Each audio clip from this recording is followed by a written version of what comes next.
Stay tuned to learn how Epicurus' ancient wisdom can make a real difference in your life. Don't miss out on these practical tips for happiness, friendship, and pleasure. Watch the full video to see how Epicurean philosophy can be applied to modern living. Join us as we uncover how Epicurean principles can guide you to a happier and more fulfilling life. Discover practical applications of Epicurus' philosophy that you can start using today. Chapter 1. Early Life and Background. Introduction to Epicurus. Epicurus was one of the most influential philosophers of ancient Greece, whose ideas have permeated through history, impacting both philosophical thought and everyday life. Born in 341 BCE on the island of Samos, Epicurus' philosophy centered on the pursuit of happiness through simple pleasures, friendship, and the avoidance of pain. Unlike many of his contemporaries, Epicurus believed in the power of sensory experiences and empirical evidence, setting the stage for a unique philosophical legacy. Epicurus' life is fascinating not only because of his innovative ideas, but also because of the way he lived his philosophy. He founded his own school, known as the Garden, where he taught and lived according to his principles. This chapter delves into his early life and the context that shaped his philosophical outlook. Historical context. To understand Epicurus and his philosophy, it is essential to explore the historical and cultural context of his time. Born during the Hellenistic period, Epicurus' life spanned a time of significant political and intellectual change. The era was marked by the expansion of Greek culture and influence following the conquests of Alexander the Great, leading to the spread of Hellenistic civilization across a vast territory that included Egypt, Persia, and India. This period saw the rise of several philosophical schools, including Stoicism, Skepticism, and Cynicism, each proposing different paths to the good life. Against this backdrop, Epicurus developed his own system of thought, distinct from the dominant Platonic and Aristotelian traditions. The Hellenistic age was characterized by a search for personal happiness and tranquility in a world that seemed increasingly chaotic and uncertain. This environment was fertile ground for Epicurus' ideas, which promised a way to achieve peace of mind. Family and upbringing. Epicurus was born into a relatively modest family. His father, Neogles, was an Athenian settler and schoolteacher on the island of Samos, while his mother, Cheristrate, practiced ritual purifications and incantations. From an early age, Epicurus was exposed to diverse ideas and practices, which may have influenced his later skepticism towards traditional religion and superstition. At the age of 14, Epicurus moved to Athens to complete his education. This relocation was significant, as Athens was the intellectual center of the Greek world, home to numerous philosophers and schools of thought. The city's rich intellectual environment provided Epicurus with exposure to various philosophical ideas, which he later synthesized into his own distinctive philosophy. Influences. Several key influences shaped Epicurus' early thought. One of the most significant was the philosophy of Democritus, who proposed that the universe was composed of tiny, indivisible particles called atoms. This idea laid the groundwork for Epicurus' own atomic theory, which became a cornerstone of his natural philosophy. Another major influence was the work of the Cyrenaics, a school of thought that emphasized the pursuit of immediate pleasure as the highest good. While Epicurus agreed with the Cyrenaics that pleasure was central to a happy life, he disagreed with their focus on momentary pleasures, advocating instead for long-term contentment and the avoidance of pain. Epicurus was also influenced by his teachers, particularly Nausiphanes, who introduced him to the teachings of Democritus and other pre-Socratic philosophers. Through his education and personal experiences, Epicurus developed a philosophical system that combined elements of atomism, hedonism, and empiricism, which he would later refine and expand in his own writings and teachings. Early life experiences. Epicurus' early life experiences played a crucial role in shaping his philosophy. Growing up on Samos, he witnessed firsthand the instability and unpredictability of life in a Greek colony. This exposure to the fragility of human existence likely contributed to his emphasis on finding tranquility and peace of mind through philosophical contemplation and simple living. Formative years and education. Epicurus' education in Athens was a pivotal period in his life. He studied under Pamphilus, a follower of Plato, and later under Nausiphanes, who introduced him to the teachings of Democritus. These experiences exposed Epicurus to a wide range of philosophical ideas, from the idealism of Plato to the materialism of Democritus. Despite his exposure to various philosophical traditions, Epicurus was critical of many established schools of thought. He rejected the Platonic idea of abstract forms and the Aristotelian emphasis on teleology, or the belief that everything in nature has a purpose. Instead, Epicurus developed a philosophy grounded in empirical observation and the pursuit of personal happiness. Development of philosophical ideas. Epicurus' early philosophical development was marked by a desire to create a system of thought that addressed the practical concerns of everyday life. He sought to understand the nature of the universe, the role of the gods, and the path to achieving a happy and tranquil life. Central to his philosophy was the concept of atomism, which he adapted from Democritus. Epicurus believed that the universe was composed of tiny, indivisible particles, atoms, moving through the void. This mechanistic view of the universe challenged the traditional religious and metaphysical explanations of his time. Epicurus also emphasized the importance of sensory experience in acquiring knowledge. He argued that our senses provide us with reliable information about the world, and that we should trust our sensory perceptions as the basis for our understanding of reality. This empirical approach set Epicurus apart from many of his contemporaries, who placed greater emphasis on abstract reasoning and speculation. Early writings and teachings. During his early years, Epicurus began to write and teach, developing and refining his philosophical ideas. His writings from this period include letters, treatises, and maxims, many of which have survived in fragmentary form. These early works provide insight into the development of his thought and the foundational principles of his philosophy. One of his most famous early writings is the letter to Herodotus, in which he outlines his natural philosophy and atomic theory. In this letter, Epicurus explains the basic principles of atomism and the nature of the universe, providing a clear and concise summary of his views on the physical world. Another important early work is the letter to Minucius, which focuses on ethics and the pursuit of happiness. In this letter, Epicurus offers practical advice on how to live a happy and fulfilling life, emphasizing the importance of pleasure, friendship, and the avoidance of unnecessary desires. Conclusion. Epicurus' early life and background played a significant role in shaping his philosophy. His upbringing on the island of Samos, his education in Athens, and his exposure to various philosophical traditions all contributed to the development of his unique system of thought. Through his writings and teachings, Epicurus laid the foundation for a philosophy that emphasized the pursuit of happiness, the importance of sensory experience, and the rejection of superstition and fear. In the following chapters, we will explore how these ideas evolved and were implemented in his later life, and the establishment of his philosophical school, the Garden. Chapter 2. Founding the Garden. Establishment of the Garden.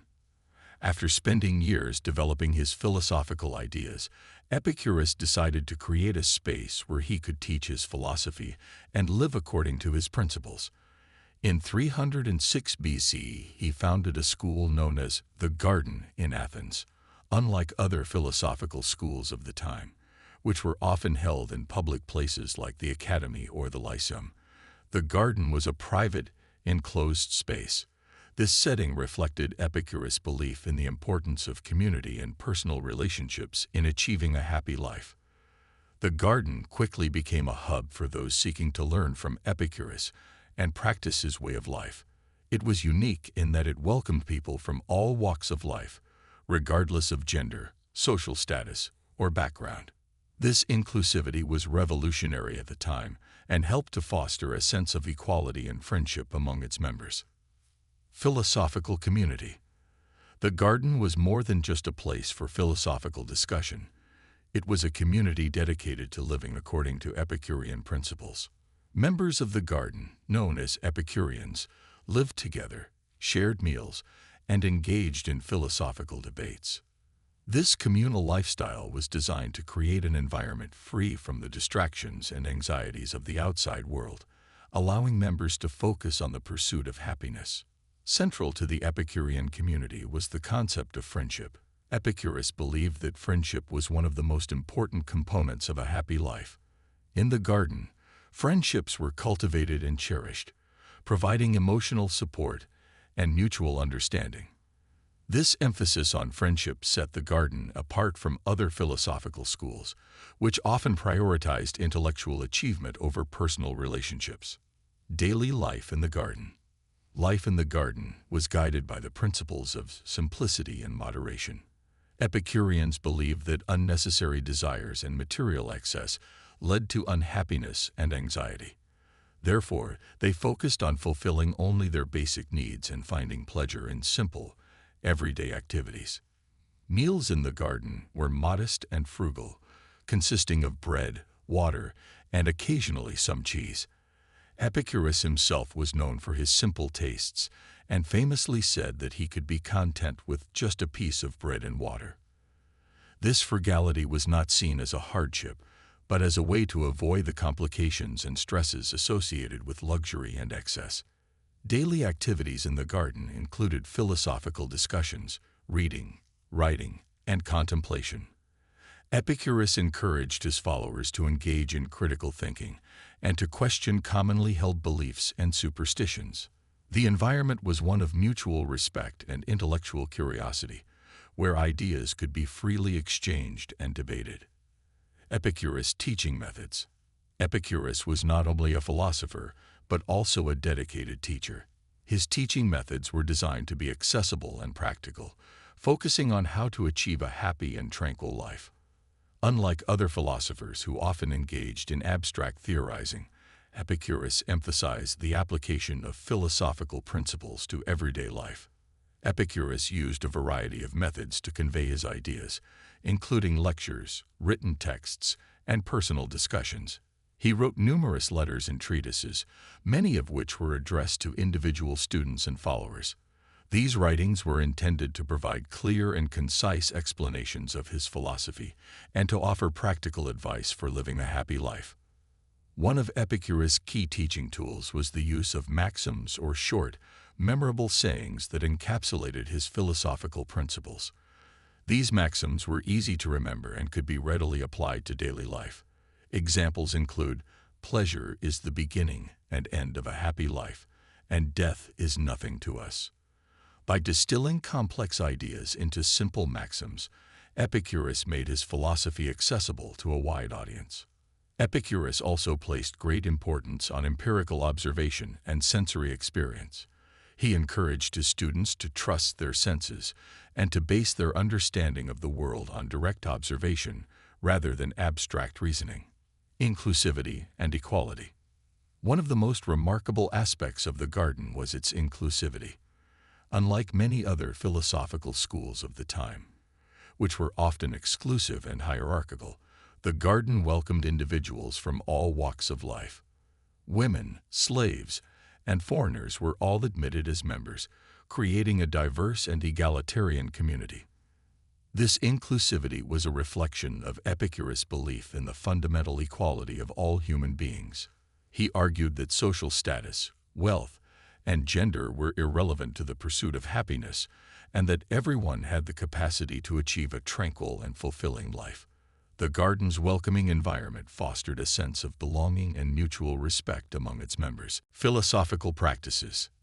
Epicurus' teachings were not just theoretical, but were meant to be practiced in daily life. Members of the garden engaged in various philosophical practices designed to cultivate tranquility and happiness. These practices included regular reflection on their desires and fears, meditation on the nature of death, and the cultivation of gratitude and contentment. One of the central practices was the examination of desires. Epicurus taught that desires could be divided into three categories: natural and necessary, natural but unnecessary, and unnatural and unnecessary. By focusing on fulfilling only the natural and necessary desires, such as those for food, shelter, and friendship, Epicureans could avoid the anxiety and dissatisfaction that came from pursuing unnecessary desires. Meditation on the nature of death was another important practice. Epicurus famously stated that death is nothing to us, arguing that since we do not experience death, it should not be feared. By contemplating this idea, Epicureans could free themselves from the fear of death and live more fully in the present. Cultivating gratitude and contentment was also emphasized. Epicurus encouraged his followers to appreciate the simple pleasures of life and to find joy in everyday experiences. This practice helped to shift focus away from what was lacking and towards what was already present, fostering a sense of satisfaction and well-being. Challenges and criticisms. The establishment and operation of the garden were not without challenges and criticisms. Epicurus and his followers faced opposition from other philosophical schools, particularly the Stoics and the Platonists, who viewed Epicureanism as hedonistic and morally questionable. They criticized the emphasis on pleasure and accused Epicurus of promoting a life of indulgence and irresponsibility. In reality, however, Epicurus' philosophy was far from hedonistic in the vulgar sense. He advocated for a life of moderation and self-discipline, where true pleasure was found in the absence of pain and the cultivation of intellectual and emotional well-being. Despite the criticisms, the garden continued to thrive, attracting followers who resonated with its practical and accessible approach to philosophy. Legacy of the garden. The garden's legacy extended far beyond its physical existence. It became a symbol of the Epicurean way of life, inspiring countless individuals to pursue happiness through simple living, friendship, and philosophical reflection. The principles and practices developed in the garden influenced later philosophical and cultural movements and continue to resonate with people today. Epicurus' emphasis on community, inclusivity, and practical wisdom laid the groundwork for a philosophical tradition that values personal well-being and the cultivation of a tranquil mind. The garden's egalitarian and welcoming environment set a precedent for future philosophical communities and schools. Conclusion. The founding of the garden was a pivotal moment in the life of Epicurus and in the history of philosophy. It provided a space where Epicurus could teach and practice his philosophy, creating a community dedicated to the pursuit of happiness and tranquility. The garden's emphasis on simplicity, friendship, and empirical observation set it apart from other philosophical schools and left a lasting legacy. Through his teachings and the community he built, Epicurus demonstrated that philosophy could be a practical guide to living a fulfilling life. The garden remains a powerful symbol of the Epicurean commitment to personal happiness and the importance of creating supportive and inclusive communities. In the following chapters, we will explore the core principles of Epicurean philosophy and how they were implemented in the garden and beyond. Chapter 3. Epicurus' Core Philosophies. Atomism. Epicurus' adoption of atomism was one of the most distinctive features of his philosophy. Atomism posits that the universe is composed of tiny, indivisible particles called atoms, which move through the void. This idea was originally developed by Democritus and Leucippus, but Epicurus expanded and refined it, making it a cornerstone of his natural philosophy. Epicurus believed that understanding the nature of the universe was crucial for achieving peace of mind. By explaining the world in terms of atoms and void, he aimed to dispel the fear of supernatural phenomena and divine intervention. According to Epicurus, natural phenomena could be explained by the interactions of atoms, without resorting to the idea of capricious gods influencing human affairs. Atoms, in Epicurus' view, were eternal and indestructible. They combined in various ways to form all the objects and beings in the universe. The random movement and collision of atoms accounted for the creation and dissolution of matter. This mechanistic view of the universe laid the foundation for a naturalistic and scientific understanding of the world. Epicurus also addressed the question of free will within his atomic framework. He proposed the concept of the swerve, clinamen, which suggested that atoms occasionally deviated from their straight paths. This deviation allowed for the existence of free will, as it introduced an element of unpredictability into the otherwise deterministic atomic system. The swerve was a crucial component of Epicurus' philosophy, as it reconciled his materialism with the belief in human agency and moral responsibility. Materialism. Epicurus' philosophy was fundamentally materialistic. He rejected the notion of immaterial souls or supernatural entities, arguing that everything that exists is composed of matter. This materialism extended to his views on the soul and the afterlife. Epicurus believed that the soul, like the body, was made up of atoms and that it perished with the body at death. Materialism also underpinned Epicurus' epistemology, or theory of knowledge. He argued that all knowledge comes from sensory experience and that our senses provide reliable information about the world. This empirical approach was in stark contrast to the rationalism of Plato and Aristotle, who believed that true knowledge could be attained through reason and intellectual contemplation. Epicurus' materialism led him to a naturalistic explanation of the world. He believed that natural phenomena could be understood through the observation of nature and the application of reason. This approach laid the groundwork for the development of scientific inquiry and the rejection of supernatural explanations. Naturalism. Epicurus' naturalism was closely linked to his materialism. He believed that the world could be understood through natural laws and processes without resorting to supernatural explanations. This naturalistic worldview was intended to free people from the fear of gods and the anxiety caused by superstition. Epicurus' naturalism extended to his views on the gods. While he did not deny the existence of gods, he argued that they were indifferent to human affairs and did not intervene in the world.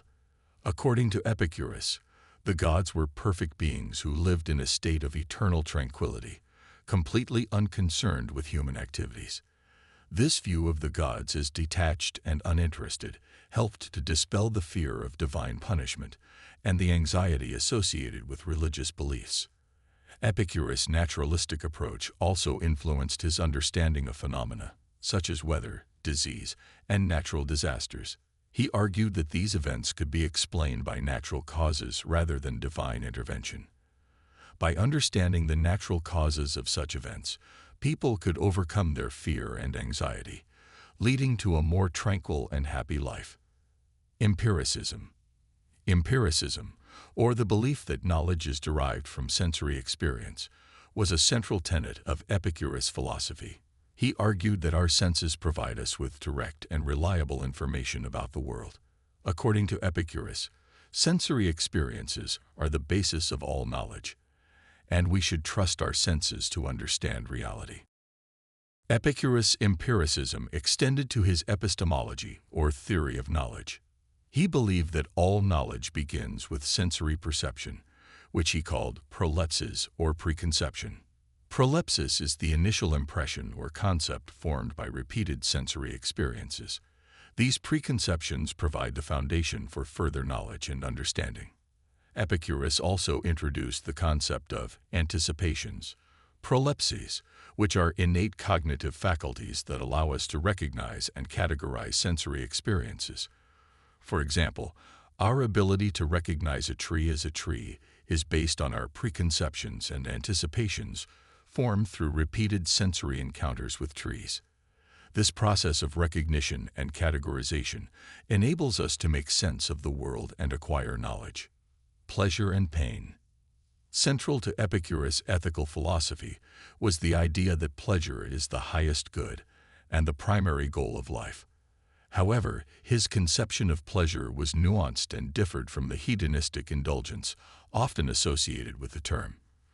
For Epicurus, pleasure was the absence of pain and the presence of tranquility, ataraxia. Epicurus distinguished between two types of pleasure, kinetic and katastematic. Kinetic pleasure involves active engagement and the fulfillment of desires, such as eating when hungry or drinking when thirsty. Katastematic pleasure, on the other hand, is the state of contentment and absence of pain that follows the fulfillment of basic needs. Similarly, Epicurus differentiated between physical and mental pleasures. Physical pleasures are those experienced through the body, while mental pleasures arise from the mind. He argued that mental pleasures are superior to physical pleasures because they are more enduring and less subject to external circumstances. Pain, in Epicurus' philosophy, was seen as the opposite of pleasure and the primary obstacle to achieving a happy life. He emphasized the importance of minimizing pain through the avoidance of unnecessary desires and the cultivation of a simple lifestyle.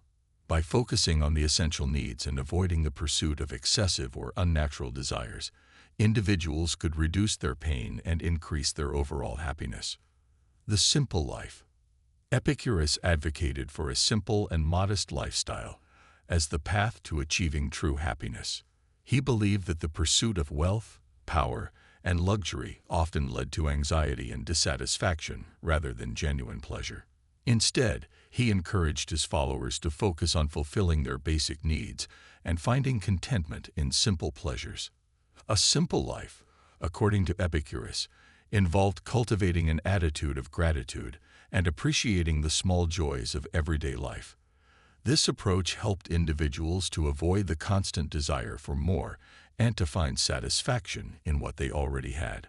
By living simply, people could reduce their dependence on external circumstances and achieve a state of tranquility and self-sufficiency.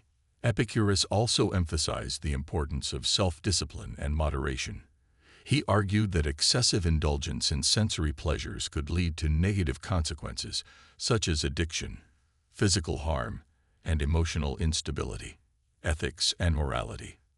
Epicurus' ethical philosophy was based on the pursuit of pleasure and the avoidance of pain. However, his conception of pleasure was not purely hedonistic. He emphasized the importance of rational deliberation and self-discipline in achieving true happiness. Epicurean ethics focused on the cultivation of virtues that contribute to a tranquil and fulfilling life. One of the key virtues in Epicurean ethics is prudence or practical wisdom. Prudence involves the ability to make sound decisions and to evaluate the consequences of one's actions. By exercising prudence, individuals can avoid unnecessary pain and make choices that lead to long-term happiness. Another important virtue is temperance, or moderation. Temperance involves controlling one's desires and avoiding excessive indulgence in sensory pleasures.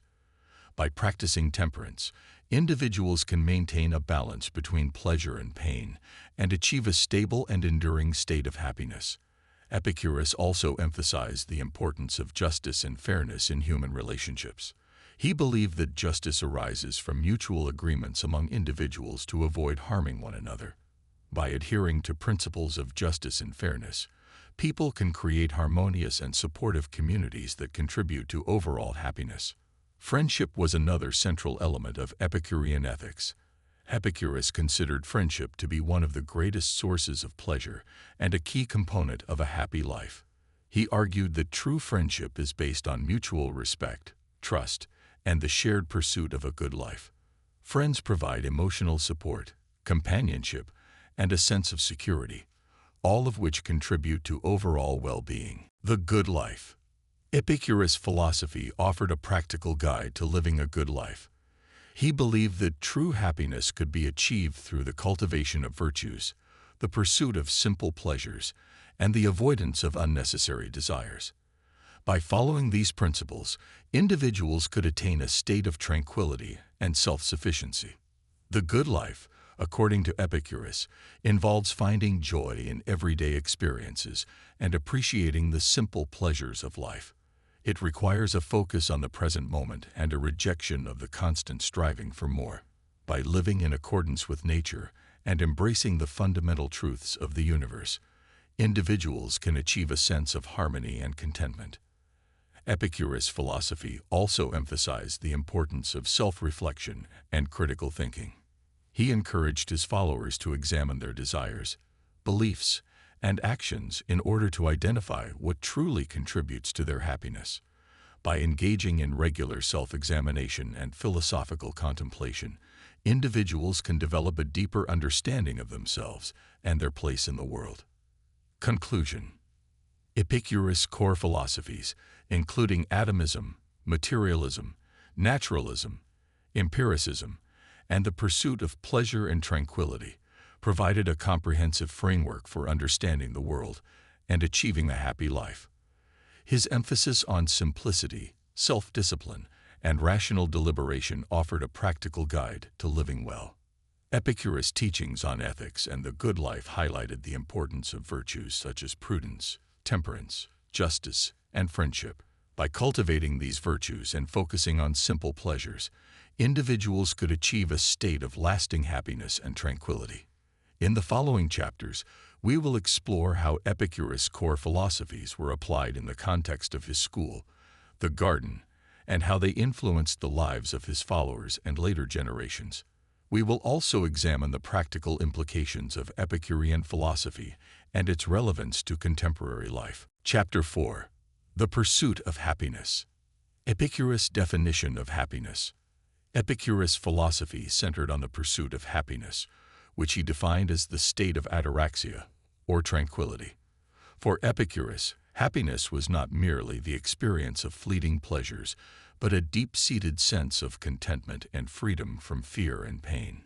He believed that achieving this state of tranquility required a rational understanding of the world, the cultivation of virtues, and the enjoyment of simple pleasures. Epicurus identified two main types of pleasure: kinetic and katastematic. Kinetic pleasures are those experienced through active engagement, such as eating or drinking, while katastematic pleasures are the stable and enduring pleasures of a tranquil mind. Epicurus considered katastematic pleasures to be superior, as they provide lasting contentment and are not subject to external circumstances. Happiness, in Epicurus' view, was closely linked to the management of desires. He argued that by understanding and prioritizing our desires, we could avoid unnecessary suffering and achieve a state of well-being. This involved distinguishing between natural and necessary desires, which are essential for survival and happiness, and unnatural and unnecessary desires, which often lead to anxiety and dissatisfaction. The role of virtue in happiness. Epicurus believed that the cultivation of virtues was essential for achieving happiness. Virtues such as prudence, temperance, justice, and friendship played a crucial role in leading a happy and fulfilling life. These virtues helped individuals make wise decisions, control their desires, maintain harmonious relationships, and find joy in everyday experiences. Prudence, or practical wisdom, was particularly important in Epicurean ethics. It involved the ability to make sound judgments and to evaluate the consequences of one's actions. By exercising prudence, individuals could avoid unnecessary pain and make choices that lead to long-term happiness. Prudence also guided the pursuit of other virtues, helping individuals balance their desires and actions in a way that promotes overall well-being. Temperance, or moderation, was another key virtue in Epicurean philosophy. It involved controlling one's desires and avoiding excessive indulgence in sensory pleasures. By practicing temperance, individuals could maintain a balance between pleasure and pain and achieve a stable and enduring state of happiness. This virtue was particularly important in managing the desires for wealth, power, and luxury, which Epicurus believed often led to anxiety and dissatisfaction. Justice and fairness were also central to Epicurean ethics. Epicurus argued that justice arises from mutual agreements among individuals to avoid harming one another. By adhering to principles of justice and fairness, people could create harmonious and supportive communities that contribute to overall happiness. Justice, in this sense, was not an abstract ideal but a practical means of ensuring social stability and mutual benefit. Friendship was perhaps the most cherished virtue in Epicurean philosophy. Epicurus considered friendship to be one of the greatest sources of pleasure and a key component of a happy life. True friendship, based on mutual respect, trust, and the shared pursuit of a good life, provided emotional support, companionship, and a sense of security. Friends helped each other navigate the challenges of life and find joy in everyday experiences. The management of desires. Epicurus' approach to happiness involved a careful management of desires. He distinguished between three types of desires: natural and necessary, natural but unnecessary, and unnatural and unnecessary. Understanding and prioritizing these desires was crucial for achieving a state of tranquility and avoiding unnecessary suffering. Natural and necessary desires are those essential for survival and basic well-being, such as the desire for food, water, shelter, and friendship. Fulfilling these desires leads to a stable and enduring state of happiness, as they address fundamental human needs. Epicurus encouraged his followers to focus on satisfying these basic desires and to find contentment in the simple pleasures they provide. Natural but unnecessary desires are those that, while natural, are not essential for survival or basic well-being. These include desires for luxury foods, fine clothing, and other material comforts.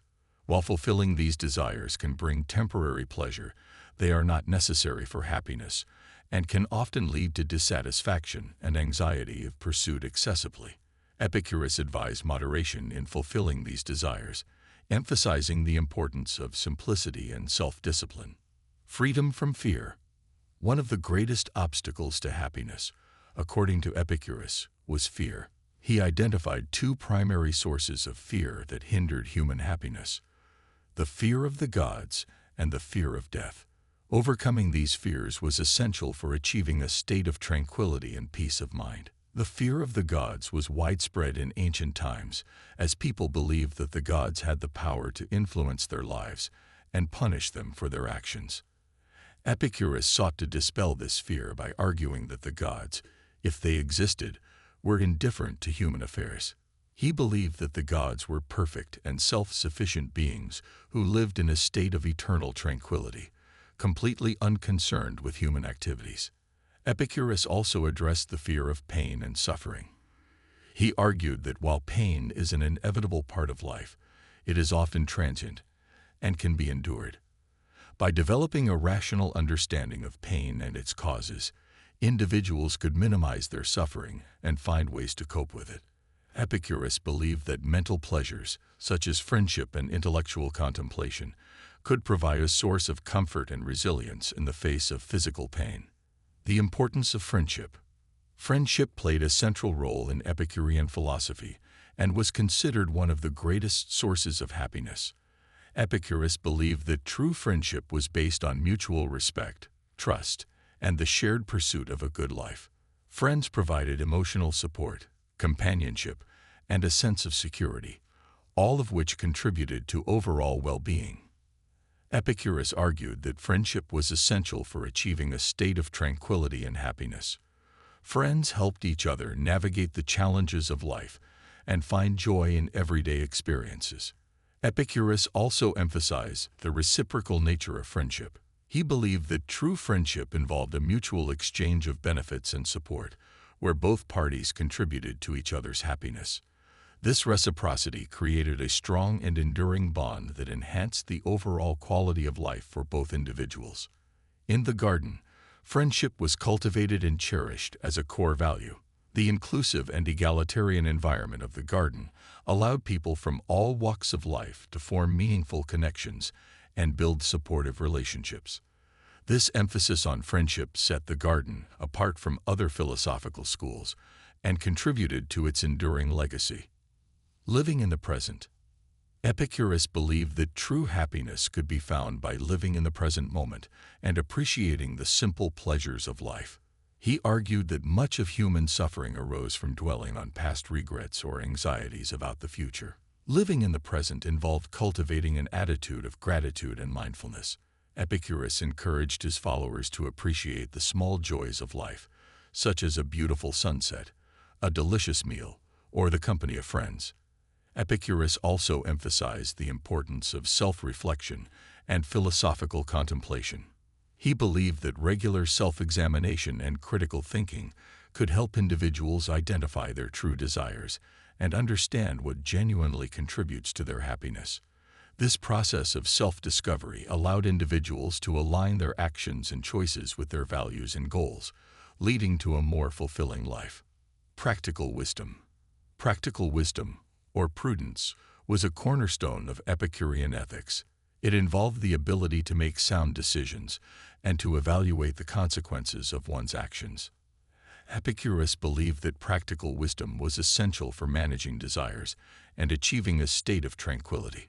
It guided individuals in distinguishing between necessary and unnecessary desires, helping them to focus on what truly contributes to their well-being. Practical wisdom also helped individuals navigate the complexities of life, enabling them to make informed and thoughtful decisions.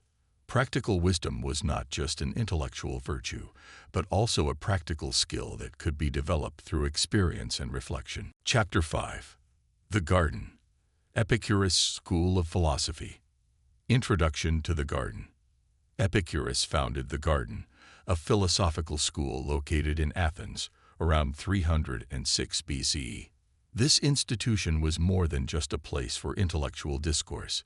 It was a community where Epicurus and his followers lived, practiced, and shared his philosophical teachings. The Garden was unique in its inclusive and egalitarian approach, inviting people from all walks of life to join in the pursuit of happiness and wisdom. The Garden represented Epicurus' vision of a philosophical community dedicated to the principles of his philosophy. It was a place where ideas about pleasure, ethics, and the nature of the universe could be explored and lived out in a practical and supportive environment. In this chapter, we will delve into the significance of the Garden, its organizational structure, daily life, and its impact on the development of Epicurean philosophy. Founding and historical context of the Garden. Epicurus founded the Garden in 306 BCE, a period marked by significant political and social changes in Athens. Following the death of Alexander the Great in 323 BCE, Athens experienced a time of instability and shifting power dynamics. The city was under the control of the Macedonian Empire, and traditional Athenian democratic institutions were weakened. In this context, Epicurus established the Garden as a retreat from the political and social upheavals of the time. The Garden provided a safe haven for those seeking to escape the anxieties of political life and to focus on the pursuit of philosophical wisdom. Epicurus aimed to create a space where people could explore his ideas about pleasure, pain, and the good life without the distractions of external conflicts. The establishment of the Garden was also a response to the philosophical traditions of the time. The Platonic Academy and the Aristotelian Lyceum were the dominant schools of thought, focusing on abstract metaphysical and ethical questions. Epicurus sought to offer an alternative to these schools, emphasizing practical philosophy and the cultivation of personal happiness. The philosophical tenets of the Garden. The Garden was founded on the core tenets of Epicurean philosophy. These principles guided the teachings and practices of the community, and they continue to be central to our understanding of Epicurean thought. 1. Atomism and materialism.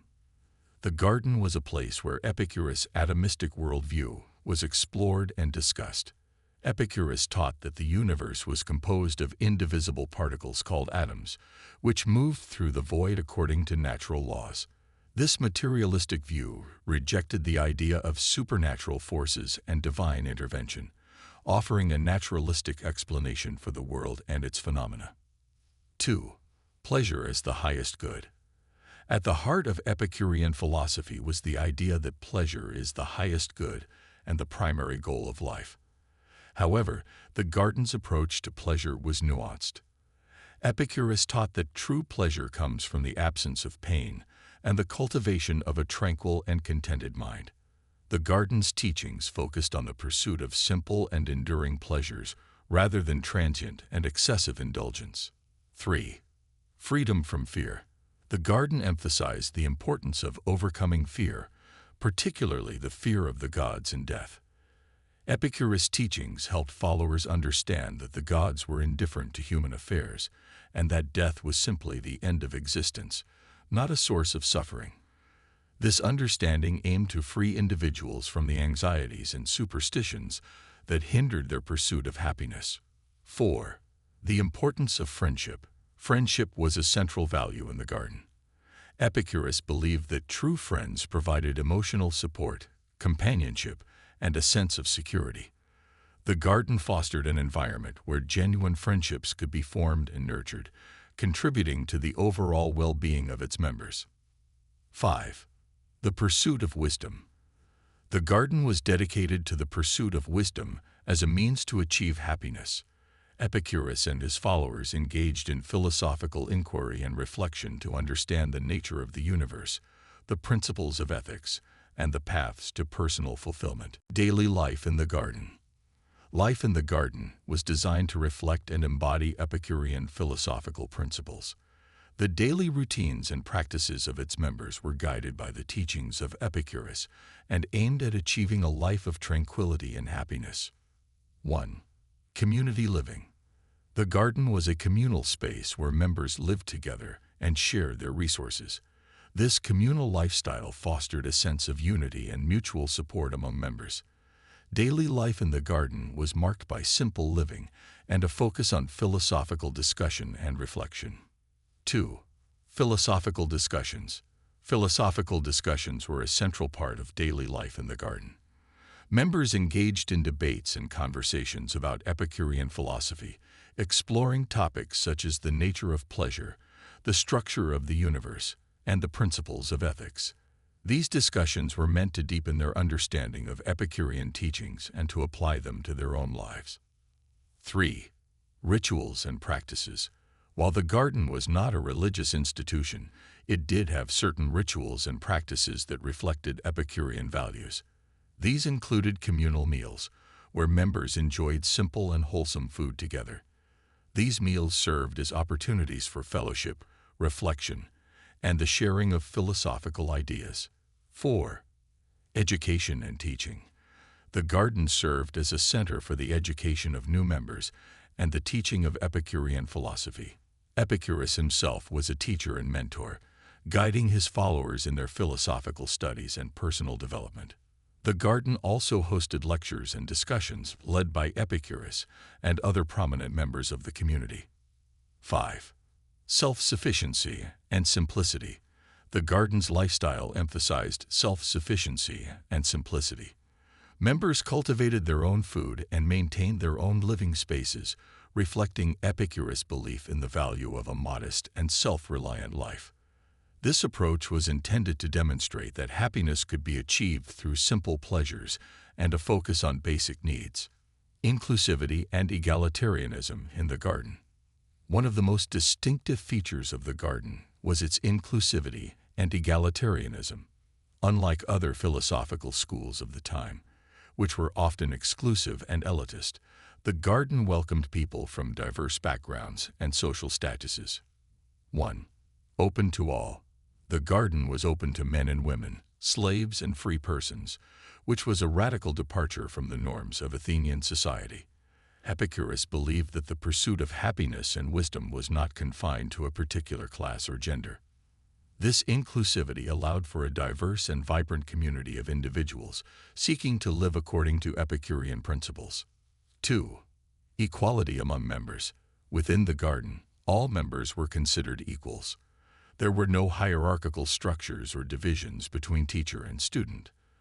Epicurus and his followers shared in the communal life of the garden as equals, engaging in discussions and activities on the basis of mutual respect and shared goals. 3. A safe haven for marginalized individuals. The garden provided a refuge for those who were marginalized or excluded from other philosophical or social institutions. The impact of the garden on Epicurean philosophy. The garden had a profound impact on the development and dissemination of Epicurean philosophy. It served as a model for later philosophical communities and played a significant role in the preservation and transmission of Epicurean teachings. 1. Preservation of teachings. The garden was instrumental in preserving Epicurus' writings and teachings. Members of the garden collected, studied, and copied Epicurus' works, ensuring that his ideas would be available to future generations. This preservation effort was crucial for the survival of Epicurean philosophy, especially during periods of political and intellectual opposition. 2. Influence on later philosophers. The ideas developed and practiced in the garden influenced later philosophers and philosophical movements. Epicurean principles were discussed and adapted by later thinkers, including the Roman philosopher Lucretius, who wrote the epic poem De Rerum Naturit to explain and promote Epicurean philosophy. 3. A model for philosophical communities. The garden's model of communal living and philosophical inquiry inspired other philosophical schools and communities throughout history. Its emphasis on inclusivity, equality, and the practical application of philosophy served as a template for future philosophical endeavors. 4. Cultural and intellectual legacy. The garden's legacy extended beyond the immediate impact of Epicurus' teachings. The philosophical and ethical principles of the garden continued to influence intellectual and cultural developments in the centuries that followed. The ideas of Epicurus about pleasure, fear, and friendship remained relevant and were revisited by later philosophers and scholars. Challenges and decline of the garden. Despite its successes, the garden faced challenges and eventually declined. The political and social changes in Athens, along with external pressures and internal conflicts, contributed to the decline of the garden and the Epicurean movement. 1. Political and social pressures. The political instability of Athens and the rise of new philosophical schools created challenges for the garden. As the city experienced changes in governance and power, the prominence of the garden diminished and its influence waned. 2. Persecution and opposition. Epicurean philosophy faced opposition from other philosophical schools and political authorities. The materialistic and atheistic aspects of Epicurean philosophy were criticized by philosophers such as the Stoics and Christians, who saw Epicurean ideas as dangerous or subversive. 3. Internal conflicts. The garden also faced internal conflicts and disputes among its members. The challenges of maintaining a cohesive and harmonious community contributed to the decline of the garden over time. 4.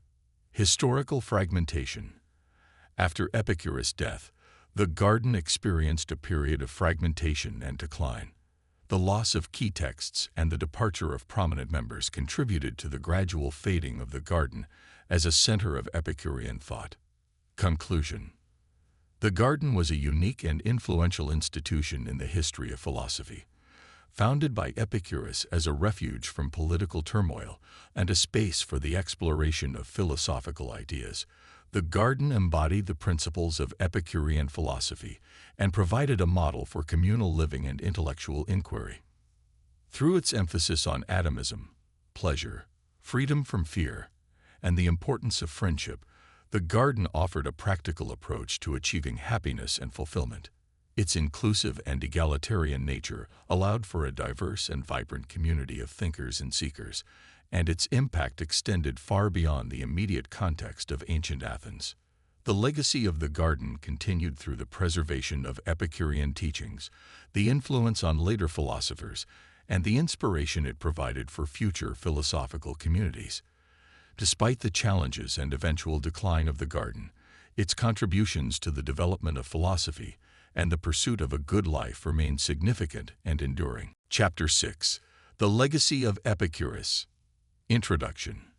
Epicurus, the ancient Greek philosopher who founded a school of thought known as Epicureanism, left an indelible mark on philosophy, science, and culture.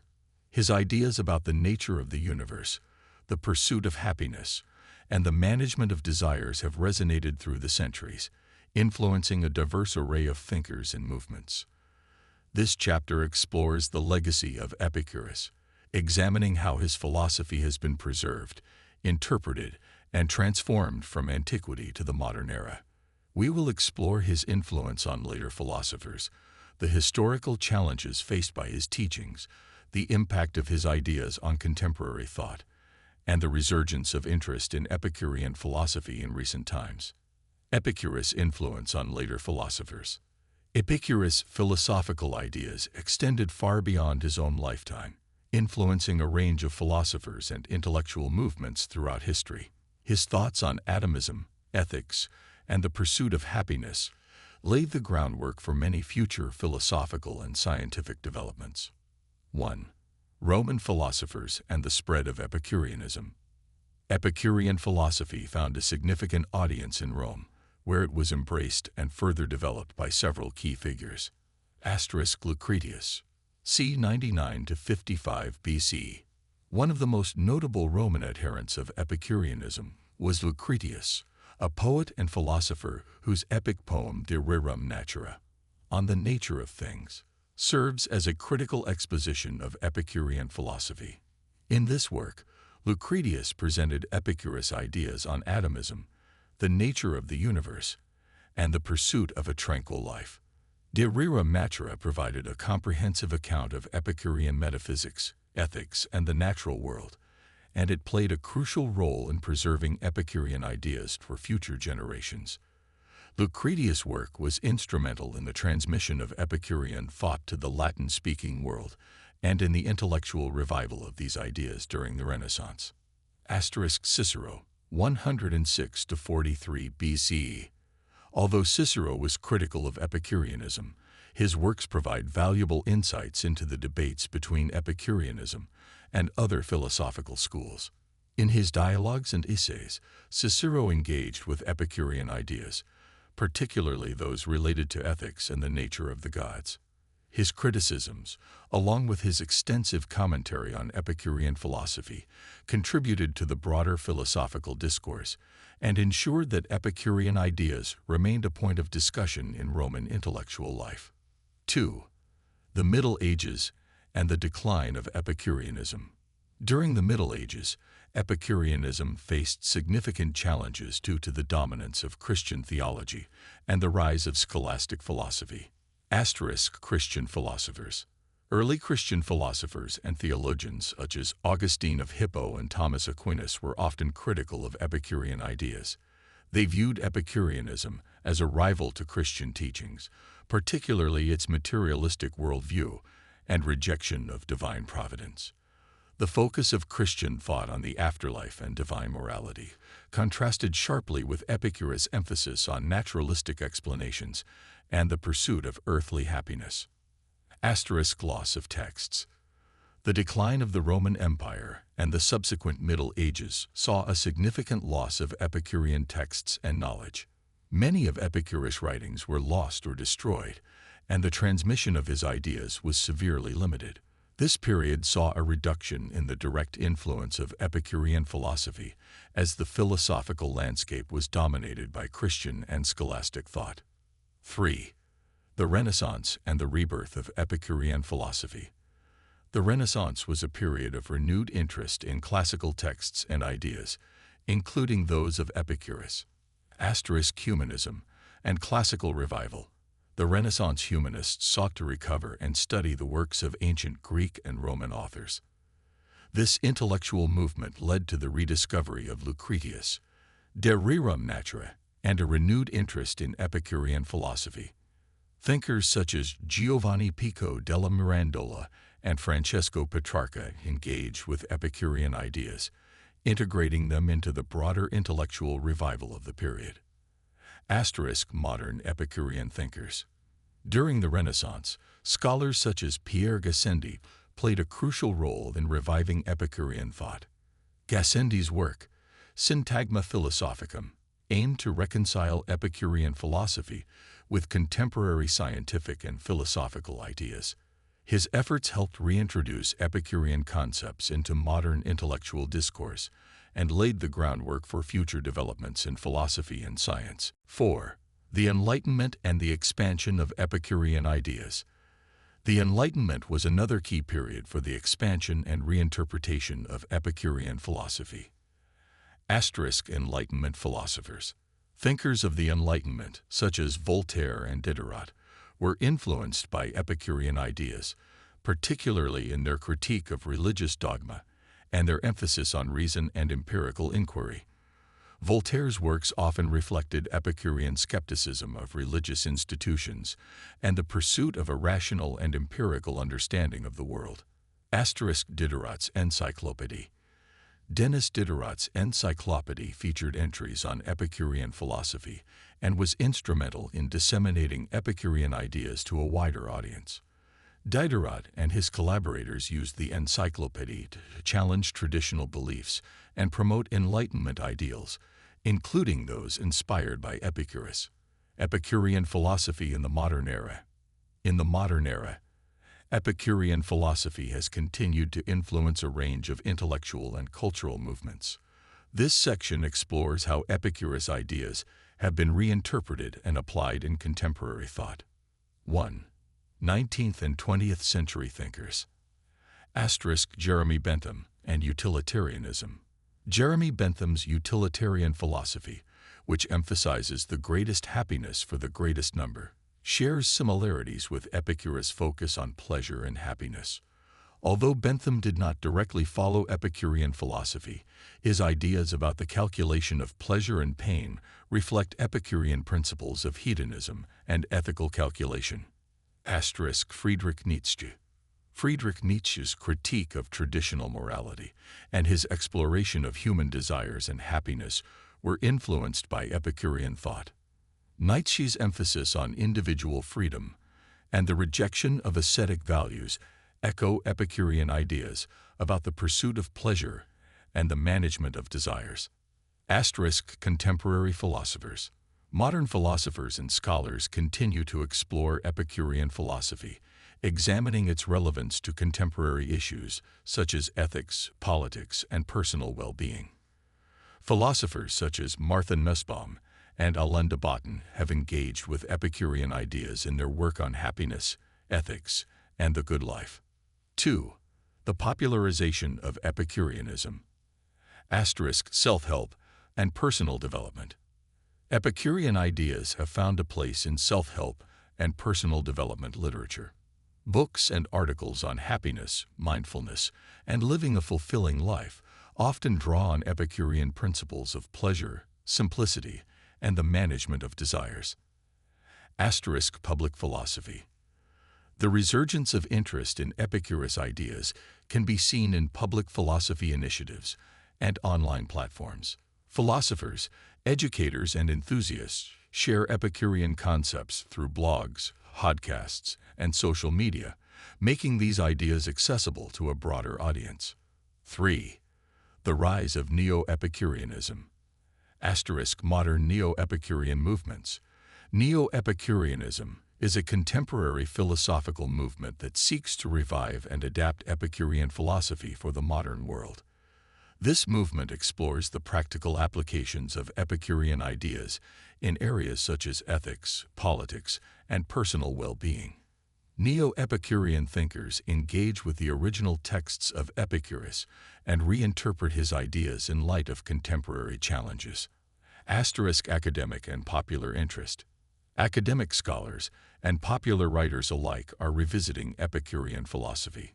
Conferences, research papers, and books dedicated to Epicurus reflect a growing interest in his ideas and their relevance to modern philosophical debates. The preservation and transmission of Epicurean ideas. The preservation of Epicurean philosophy is a testament to the enduring significance of Epicurus' ideas. This section explores the various ways in which Epicurean thought has been preserved, studied, and transmitted across generations. 1. Manuscript tradition and textual preservation. Ancient manuscripts. Despite the loss of many of Epicurus' original writings, some texts and fragments have survived through copies and references made by later scholars. Manuscripts of Lucretius, De Rerum Natura, and writings from other Epicurean philosophers played a crucial role in preserving Epicurean thought. Scholarly efforts. Throughout history, scholars have made efforts to preserve and study Epicurean texts. The work of Renaissance humanists, Enlightenment thinkers, and modern academic researchers has contributed to the ongoing study and appreciation of Epicurean philosophy. 2. The role of libraries and archives. Historical libraries. Libraries and archives, both ancient and modern, have played a significant role in preserving Epicurean texts and ideas. Institutions such as the Library of Alexandria and later European libraries help safeguard manuscripts and philosophical works. Digital archives. In the digital age, online archives and databases have made Epicurean texts and scholarly works more accessible to researchers and the public. Digital tools and resources have expanded the reach of Epicurean philosophy and facilitated new avenues for study and exploration. 3. Teaching and scholarship. Academic institutions. Universities and academic institutions continue to teach and research Epicurean philosophy. Courses on ancient philosophy, ethics, and the history of ideas often include Epicurean thought as a key topic of study. Philosophical societies. Philosophical societies and academic organizations dedicated to the study of ancient philosophy contribute to the preservation and promotion of Epicurean ideas. These organizations host conferences, publish journals, and support scholarly research on Epicurean philosophy. The enduring relevance of Epicurean philosophy. Epicurean philosophy offers insights into the nature of happiness, ethics, and the human condition that remain relevant in the modern world. This section explores the ways in which Epicurus' ideas continue to resonate with contemporary audiences and address current issues. 1. The pursuit of happiness. Practical philosophy. Epicurus' emphasis on pleasure as the highest good and the pursuit of a tranquil life provides a practical framework for understanding and achieving happiness. Contemporary discussions on well-being and personal fulfillment often draw on Epicurean ideas about the nature of pleasure and the management of desires. Philosophy of contentment. The Epicurean focus on simple pleasures and the avoidance of unnecessary desires offers a philosophy of contentment that is relevant in a world characterized by consumerism and materialism. Epicurean principles encourage individuals to seek happiness through meaningful experiences rather than material possessions. 2. Ethics and morality. Ethical framework. Epicurus' ethical teachings, which emphasize the pursuit of pleasure and the avoidance of pain, offer a framework for evaluating moral decisions. Modern ethical theories and discussions often revisit Epicurean ideas about the nature of happiness, virtue, and the good life. Critique of dogma. Epicurus' skepticism of religious dogma and his promotion of rational inquiry remain relevant in contemporary debates about religion, science, and secularism. Epicurean philosophy encourages critical thinking and the questioning of established beliefs. 3. Science and philosophy. Naturalistic explanations. Epicurus' atomistic theory and materialistic worldview provide a foundation for naturalistic explanations of the universe. Modern science and philosophy continue to explore questions about the nature of reality, the structure of the universe, and the limits of human knowledge. Philosophical inquiry. The Epicurean approach to philosophy, which emphasizes the practical application of ideas and the pursuit of a good life, offers a model for engaging with philosophical questions in a meaningful and personal way. Conclusion. The legacy of Epicurus is a testament to the enduring impact of his ideas on philosophy, science, and culture. From the Roman era to the present day, Epicurean philosophy has been preserved, interpreted, and adapted by a diverse array of thinkers and movements. Epicurus' ideas about pleasure, ethics, and the nature of the universe continue to resonate with contemporary audiences and offer valuable insights into the human condition. Throughout history, Epicurean philosophy has faced challenges and undergone transformations, but its core principles have remained a source of inspiration and reflection. The resurgence of interest in Epicurean thought in modern times reflects a renewed appreciation for Epicurus' contributions to the pursuit of happiness, the exploration of the natural world, and the development of ethical frameworks. Chapter 7. The reception of Epicurean philosophy in different cultures. Introduction.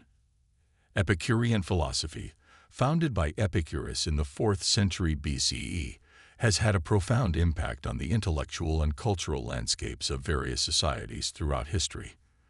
This chapter explores how Epicurean ideas have been received and interpreted in different cultural contexts, highlighting the diverse ways in which Epicurean thought has influenced and been shaped by various traditions and civilizations.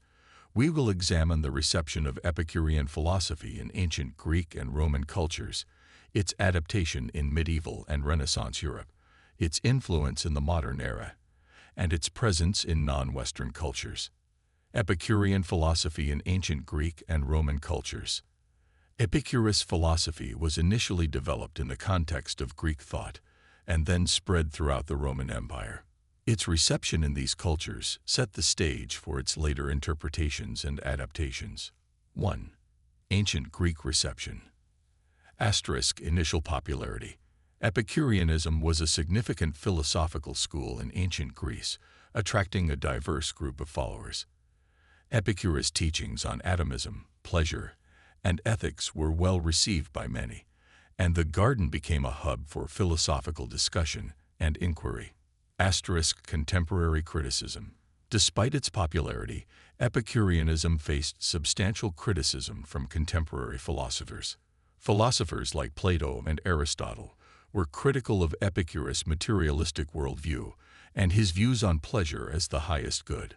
Plato's dialogues and Aristotle's works reflect a philosophical tradition that often viewed Epicurean ideas as a challenge to established thought. Political implications. Epicurean philosophy was seen as politically radical in some circles. Epicurus' rejection of divine intervention and his emphasis on individual happiness were viewed as subversive in a society where religious and political institutions were deeply intertwined. 2. Roman adoption and adaptation. Lucretius' influence. The Roman poet and philosopher Lucretius played a pivotal role in preserving and expanding Epicurean philosophy through his epic poem, De Rerum Natura. Lucretius' work offered a detailed exposition of Epicurean ideas on the nature of the universe, the role of pleasure in human life, and the pursuit of happiness. His poem was both a philosophical treatise and a literary masterpiece, helping to solidify Epicurean thought in Roman intellectual life. Roman philosophers. Roman thinkers such as Cicero engaged with Epicurean philosophy in their works, often critiquing it from a Stoic or academic perspective. Cicero's writings, such as On the Ends of Good and Evil and On the Nature of the Gods, contain extensive discussions of Epicurean ideas, reflecting the broader philosophical debates of the time. Decline in popularity. Over time, Epicureanism began to decline in popularity as other philosophical schools, such as Stoicism and Neoplatonism, gained prominence in Roman intellectual circles. The rise of Christianity also contributed to the decline of Epicurean philosophy, as Christian theologians criticized its materialistic and hedonistic aspects. Epicurean philosophy in medieval Europe.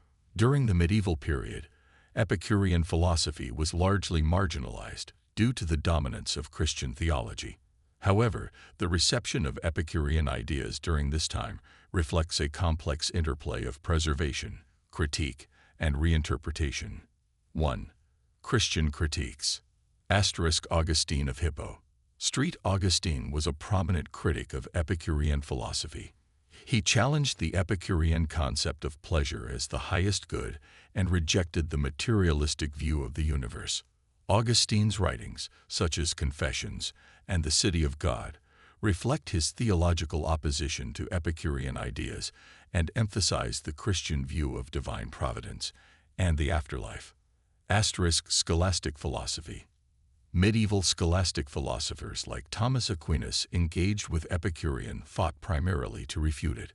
Aquinas' Summa Theologica presents a Christian view of morality and the nature of existence that contrasts sharply with Epicurean materialism and hedonism.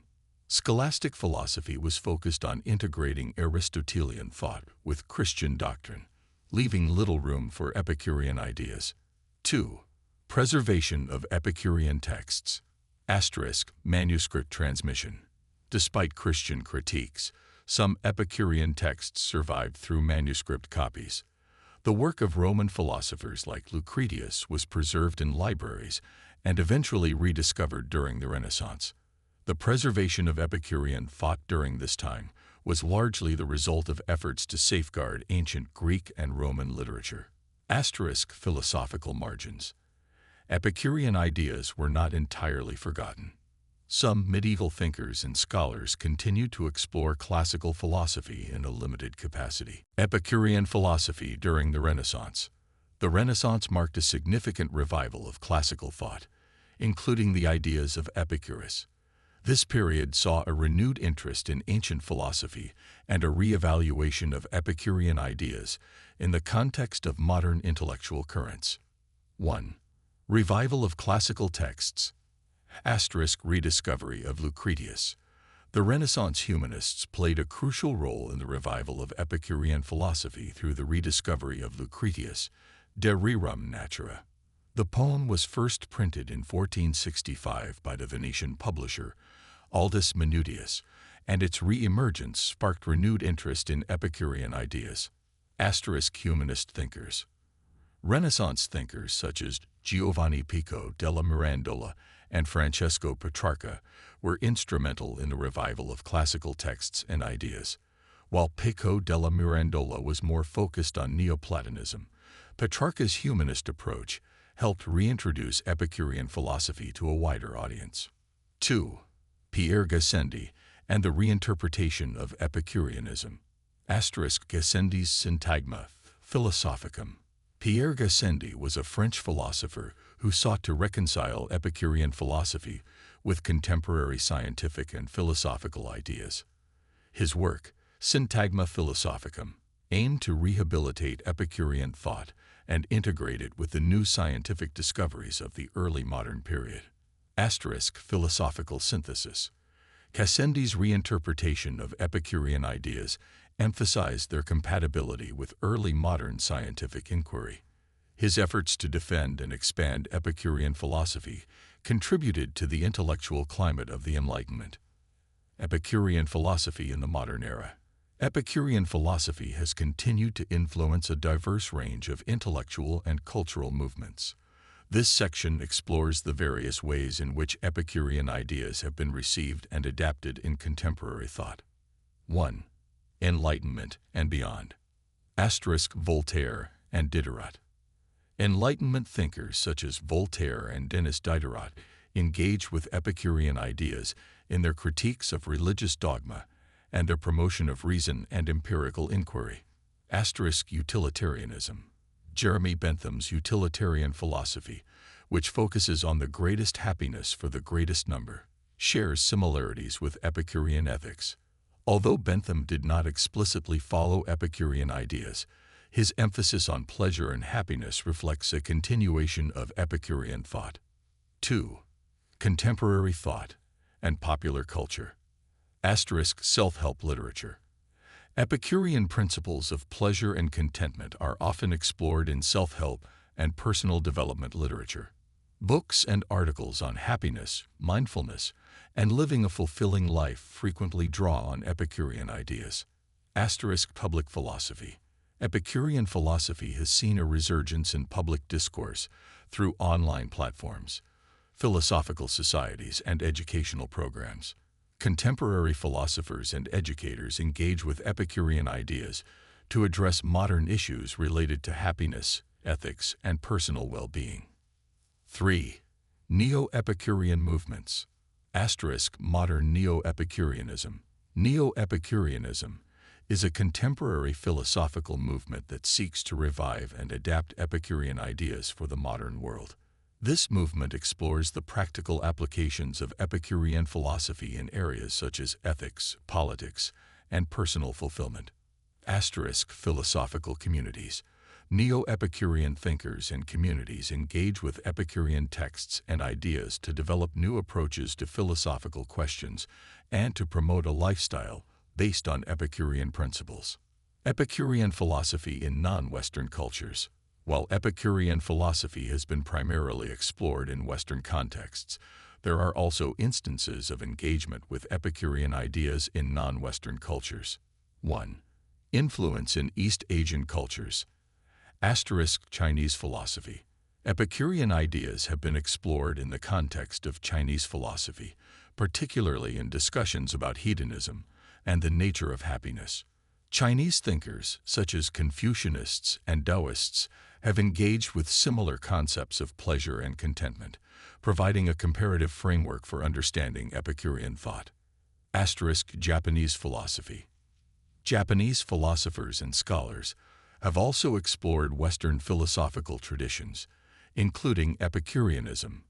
The engagement with Epicurean ideas in Japan reflects a broader interest in global philosophical traditions and their relevance to contemporary issues. 2. Influence in South Asian cultures. Indian philosophy. Epicurean ideas have been examined in the context of Indian philosophical traditions, particularly in relation to concepts of pleasure, happiness, and ethics. Indian philosophers and scholars have explored similarities and differences between Epicurean thought and Indian philosophies such as Buddhism and Jainism. Comparative philosophy.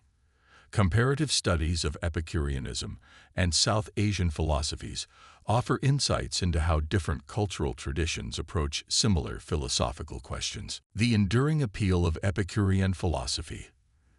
The appeal of Epicurean philosophy lies in its practical approach to happiness, its emphasis on rational inquiry, and its challenge to conventional beliefs. This section explores the reasons for the enduring relevance of Epicurean ideas and their continued appeal to modern audiences. 1. Practical philosophy. Ethics and happiness. Epicurus' philosophy offers a practical framework for understanding and achieving happiness. The emphasis on pleasure as the highest good and the management of desires provide a philosophy that is both accessible and applicable to everyday life. Rational inquiry. Epicurean thought encourages rational inquiry and skepticism of dogmatic beliefs. This approach resonates with contemporary audiences who value reason and evidence-based thinking. 2. Challenge to conventional beliefs. Skepticism of religious dogma.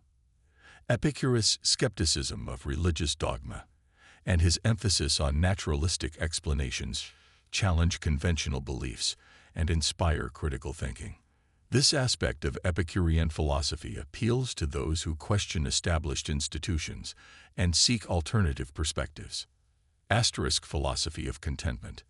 The Epicurean focus on simple pleasures and contentment offers a counterpoint to the materialistic values of modern society. Epicurean principles provide a vision of happiness that is grounded in meaningful experiences rather than consumerism. 3. Influence on contemporary thought. Philosophical debates. Epicurean ideas continue to influence contemporary philosophical debates about happiness, ethics, and the nature of the universe. Modern philosophers and thinkers engage with Epicurean concepts to explore new approaches to these enduring questions. Cultural impact. The cultural impact of Epicurean philosophy extends beyond academic circles. Epicurean ideas have inspired literature, art, and popular culture, reflecting their broad appeal and enduring relevance. Conclusion. The reception of Epicurean philosophy across different cultures reveals the profound impact of Epicurus' ideas on the intellectual and cultural landscapes of various societies. From ancient Greece and Rome to the modern era and beyond, Epicurean philosophy has been received, adapted, and interpreted in diverse ways. The enduring appeal of Epicurean ideas lies in their practical approach to happiness, their challenge to conventional beliefs, and their influence on contemporary thought. Throughout history, Epicurean philosophy has faced challenges and undergone transformations, but its core principles have remained a source of inspiration and reflection. The exploration of Epicurean ideas across different cultural contexts highlights the global significance of Epicurus' teachings and their continued relevance to philosophical and practical questions. Chapter 9. The relevance of Epicurean philosophy today. Introduction. Epicurus, the Greek philosopher of the 4th century BCE, established a philosophical system that emphasized the pursuit of pleasure and the cultivation of inner peace as the foundation of a happy life. Despite originating in an ancient context, Epicurean philosophy offers profound insights into contemporary issues. Chapter 9 explores the enduring relevance of Epicurean thought in addressing modern challenges such as mental health, consumerism, environmental ethics, and the complexities of the digital age. This chapter demonstrates how Epicurean principles continue to offer valuable frameworks for navigating modern life and addressing future philosophical questions. Epicurean philosophy and mental health. Epicurean philosophy's focus on achieving mental tranquility through the pursuit of simple pleasures and rational thought resonates deeply with contemporary mental health practices.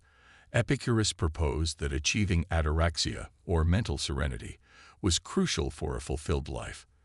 This concept aligns closely with modern approaches to mental health, including mindfulness and cognitive behavioral therapy, CBT. Ataraxia and modern mental health practices. Epicurus' notion of ataraxia involves finding inner peace and freedom from anxiety through rational understanding and the enjoyment of simple pleasures. In modern mental health practices, the concept of ataraxia parallels techniques such as mindfulness meditation and CBT. Mindfulness practices, including meditation, deep breathing, and reflective journaling, help individuals achieve a state of mental calmness similar to Epicurean ataraxia by promoting present-moment awareness and reducing stress. Similarly, CBT focuses on identifying and challenging negative thought patterns, which mirrors Epicurus' approach to rationally examining and overcoming fears and anxieties. These modern therapies emphasize strategies that align with Epicurean principles of mental tranquility and emotional regulation. In addition to these therapies, the pursuit of simple pleasures as advocated by Epicurus also finds expression in contemporary practices that emphasize well-being through everyday joys and meaningful relationships.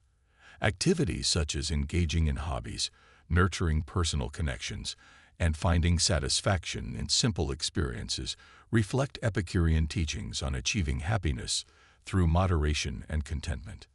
Simple pleasures and mental well-being. Epicurus argued that true happiness comes from the enjoyment of simple pleasures rather than the pursuit of material wealth. This principle is evident in modern mental health practices that encourage finding joy in everyday experiences and personal connections.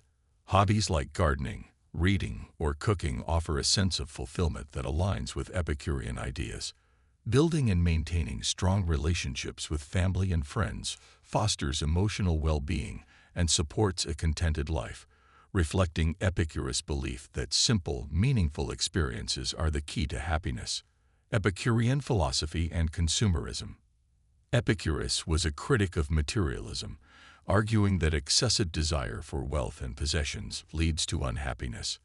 His philosophy offers a critique of modern consumer culture and suggests alternative approaches for finding fulfillment.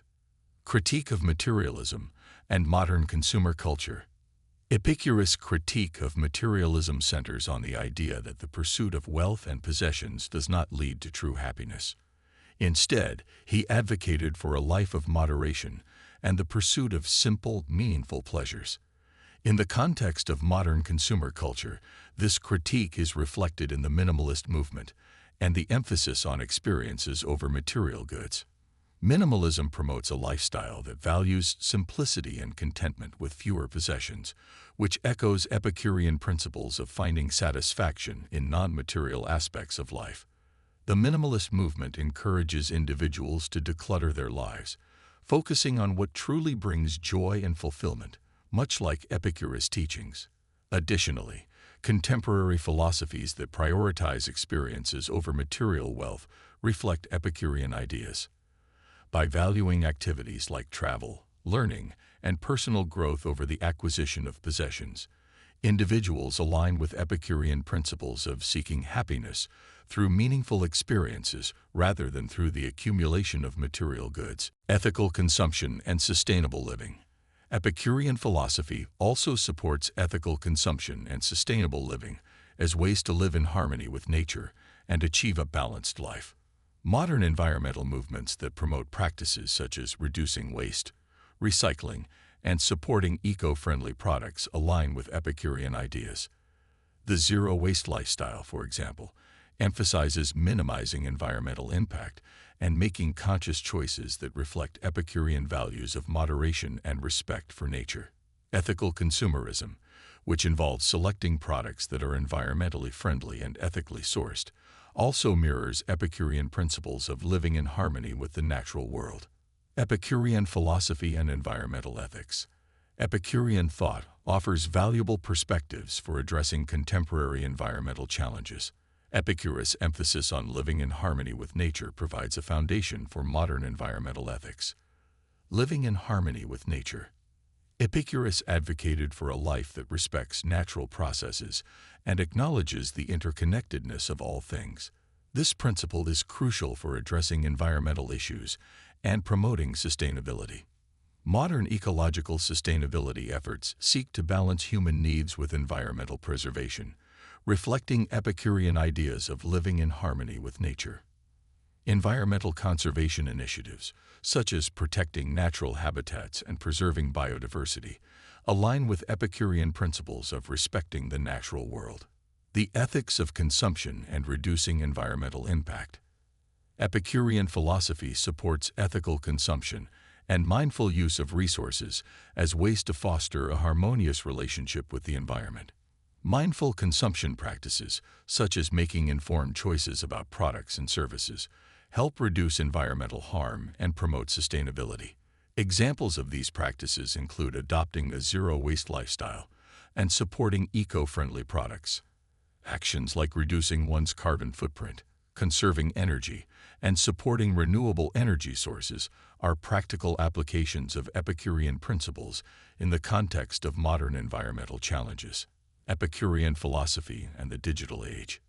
The digital age has introduced new forms of distraction and information overload, presenting challenges for maintaining focus and achieving personal fulfillment.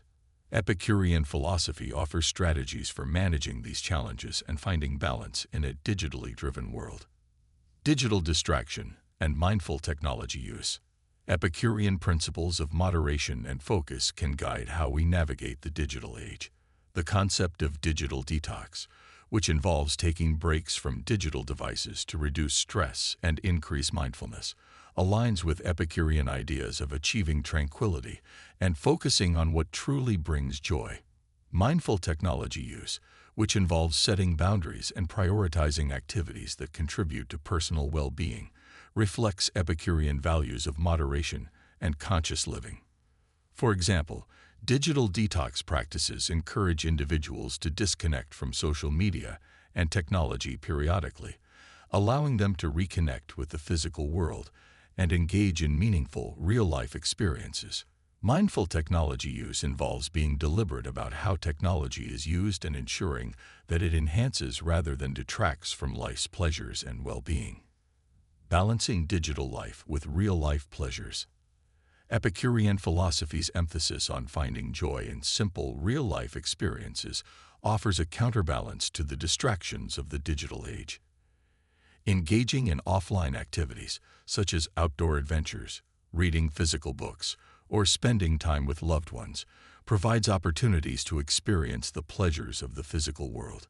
Building and maintaining face-to-face relationships also fosters personal connections and creates meaningful experiences, reflecting Epicurean principles of enjoying life's simple pleasures. The future of Epicurean philosophy. Epicurean philosophy has the potential to address future global challenges and contribute to new philosophical explorations. This section discusses how Epicurean ideas can be adapted to address contemporary issues and inspire future philosophical developments. New interpretations and philosophical innovations.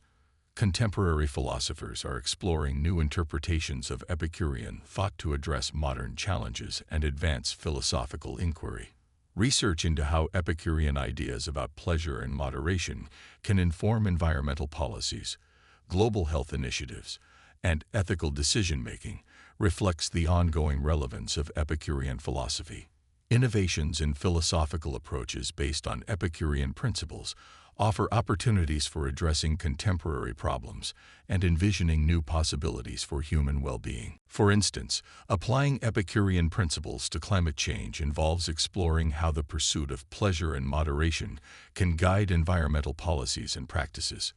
Philosophers are also investigating how Epicurean ethics can contribute to global health initiatives and promote a more just and equitable world. Global challenges and Epicurean principles. Epicurean philosophy offers a framework for addressing global challenges such as environmental sustainability, health crisis, and social justice. Epicurean principles of ethical decision-making and moderation provide a foundation for addressing these issues and fostering intercultural philosophical dialogues.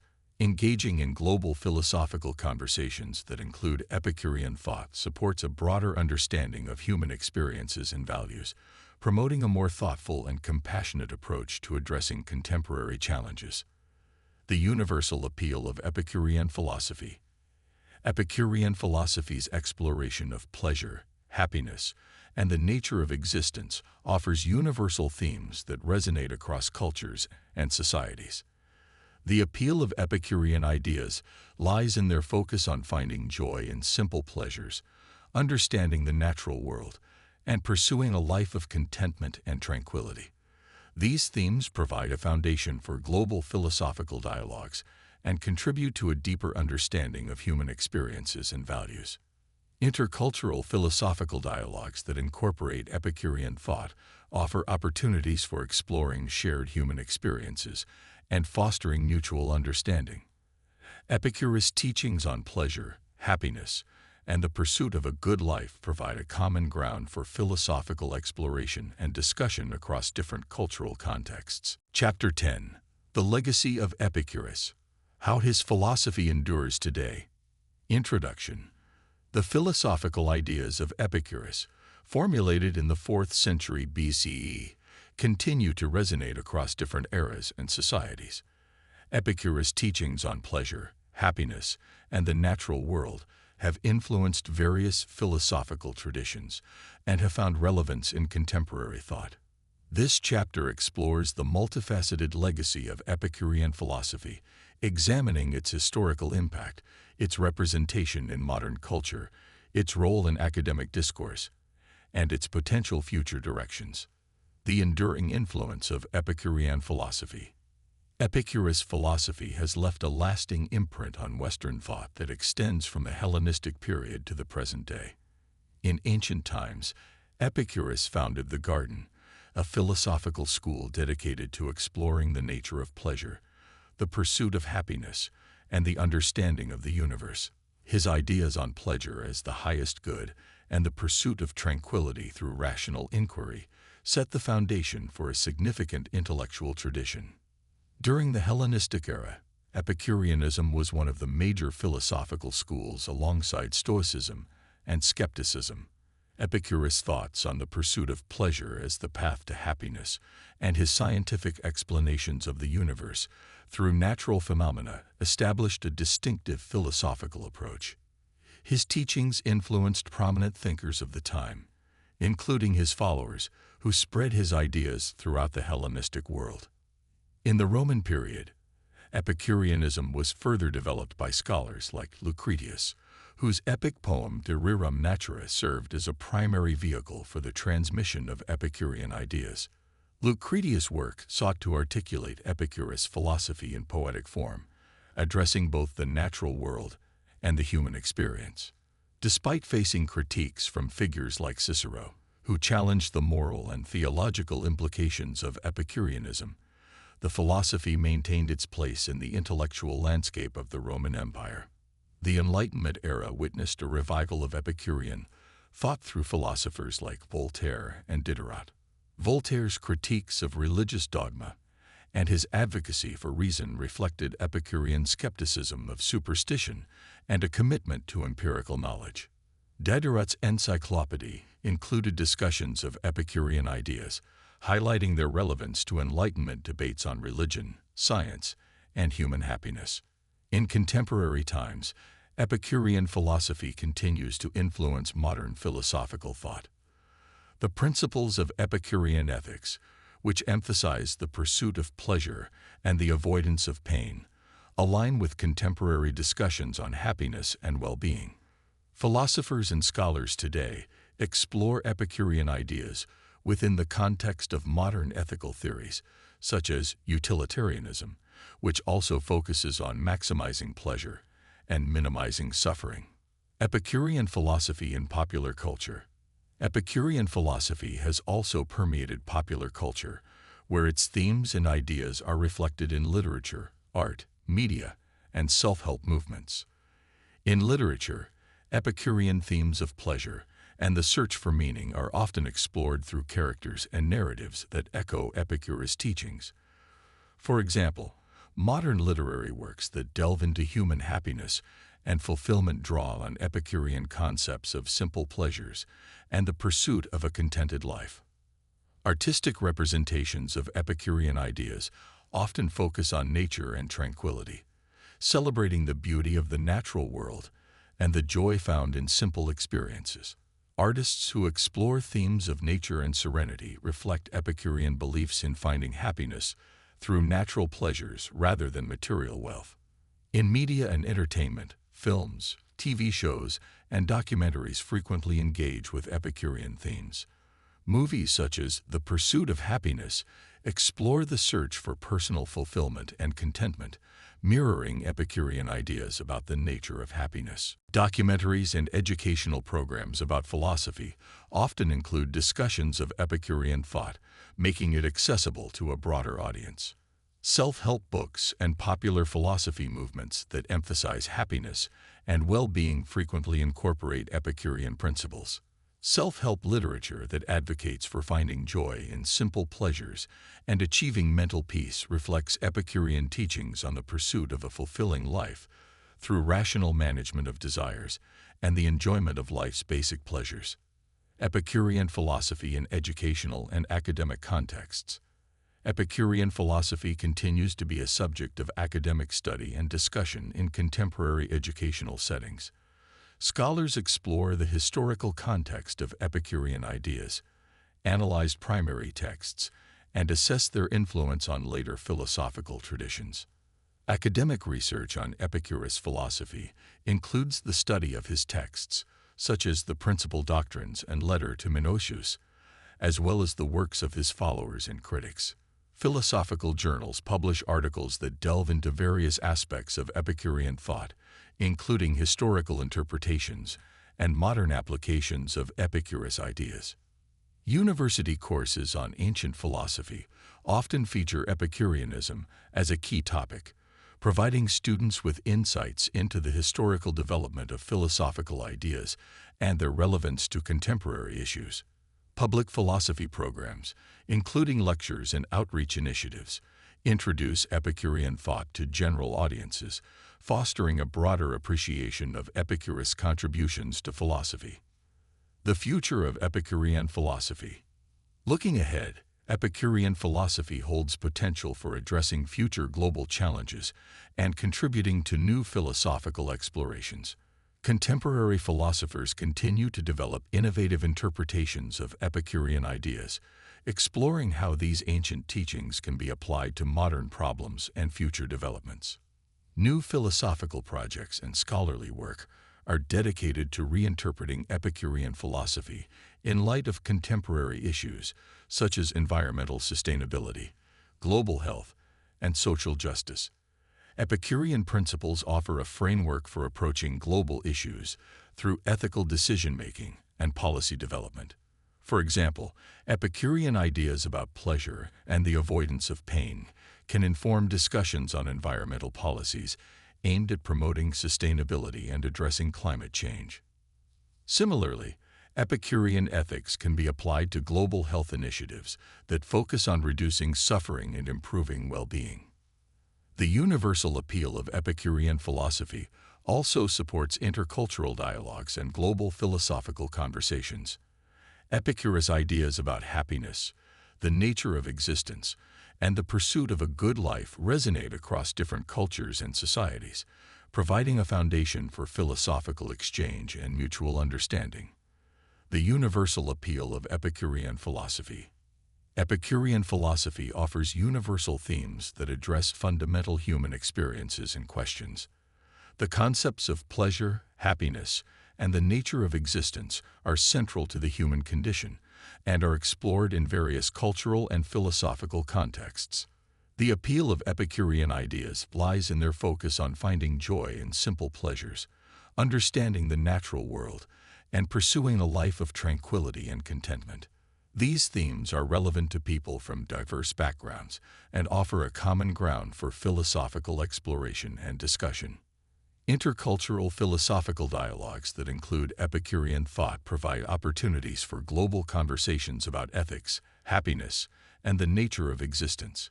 These dialogues contribute to a broader philosophical discourse that spans different cultures and traditions, promoting a deeper understanding of human experiences and values. Conclusion.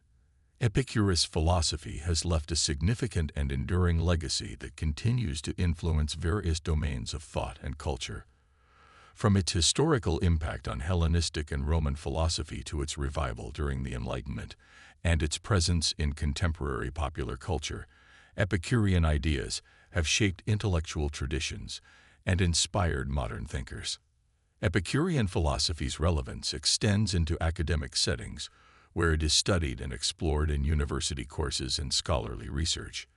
The future of Epicurean thought holds promise for addressing emerging global challenges and contributing to new philosophical innovations. The universal appeal of Epicurean philosophy lies in its exploration of fundamental human experiences and its capacity to foster intercultural understanding.